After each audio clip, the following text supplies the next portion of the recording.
Good afternoon, and thank you, and wow, I am so privileged and so honored to be sharing this afternoon with all of you and these incredibly amazing women that are being honored today.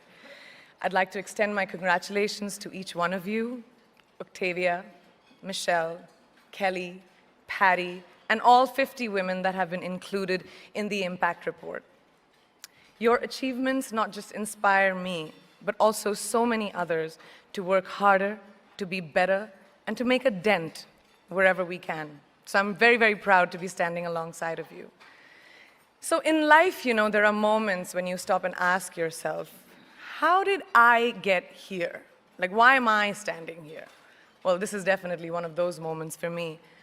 And I find myself going back to the beginning, back to my roots. I was born to incredible parents. Amazing parents who served as doctors in the Indian Army. I was the firstborn, and as far back as I can remember, I made my parents very proud and happy 99% of the time. Okay, slight exaggerations of personal achievements are allowed from time to time, don't you think? My brother was born a few years later, and even then, nothing changed for me.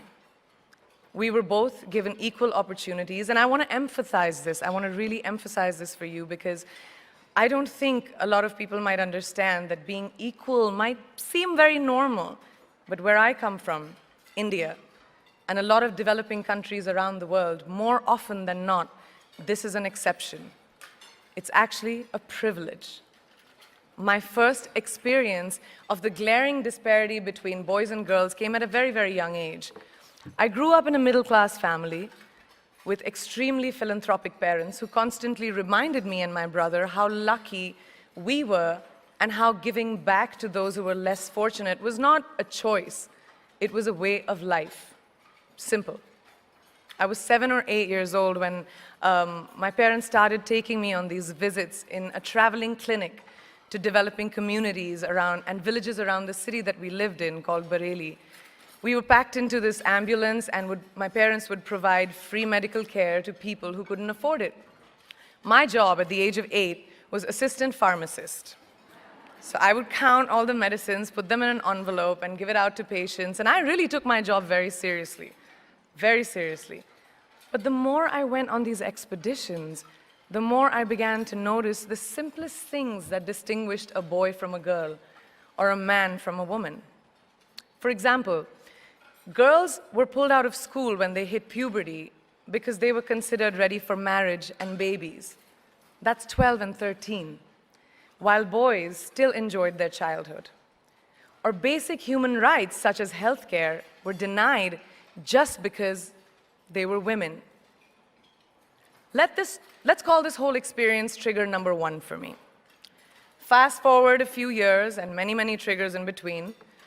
Like a producer-director, for example, early on in my career, I must have been about 18 or 19, telling me that if I didn't agree to the ridiculous terms or painfully low salary in his movie, that he would just replace me. Because girls are replaceable in the entertainment business. That was a memorable one. Made me decide to make myself irreplaceable.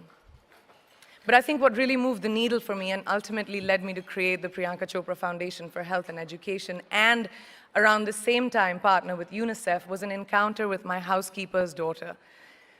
About 12 years ago, I came home from set early one day and she was sitting in my library reading a book. And she must have been 8 or 9 years old and I knew she loved reading. So I asked her, I was like, it's a weekday, why aren't you in school? And she said, oh, I don't go to school anymore. So I went and asked her mother, and I said, why isn't she in school? And her mom said that her family couldn't afford to send her and her brothers to school, so they chose the boys. The reason, she would eventually get married, and it would be a waste of money. I was completely blown, and it shook me to my core. Eventually, I decided to cover the cost of her education so that she could continue to learn, because education is a basic human right.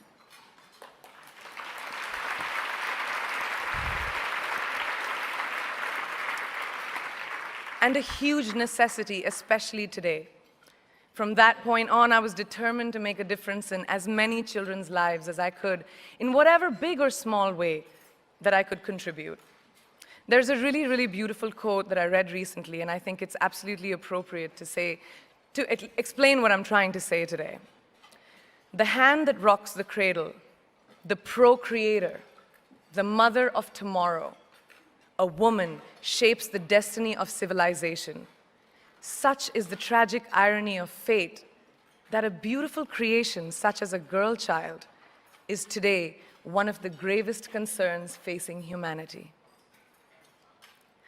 Girls have the power to change the world. It is a fact, and yet today, girls are more likely than boys never to set foot in a classroom, despite of all the efforts and progress made over the last 2 decades. I'm just going to give you a stat, more than 15 million girls of primary school age will never learn how to read or write, compared to 10 million boys. Primary school, it's the beginning of our future. Over the last 11 years, I have witnessed firsthand the incredible work that UNICEF does for children around the world, especially victims and survivors of child marriage, displacement, war, sexual violence. But there is still so much work to do. And for me, that is the fuel to my fire. The reason I'm so committed to this cause, and that is where my passion stems from, because I know that a girl's education not just empowers families, but communities and economies. A result of her education, we all do better. It's just as simple as that. As entertainers and influencers sitting in this room, I feel that it's our social responsibility to be a voice for the voiceless, which is why I applaud each and every woman in this room for being such a badass.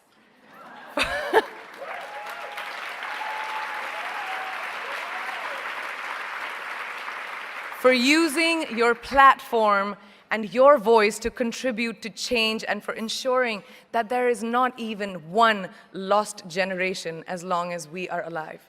I'd like to thank Variety and all of you for encouraging me and all of us in this room to keep going and fighting on. Thank you so much.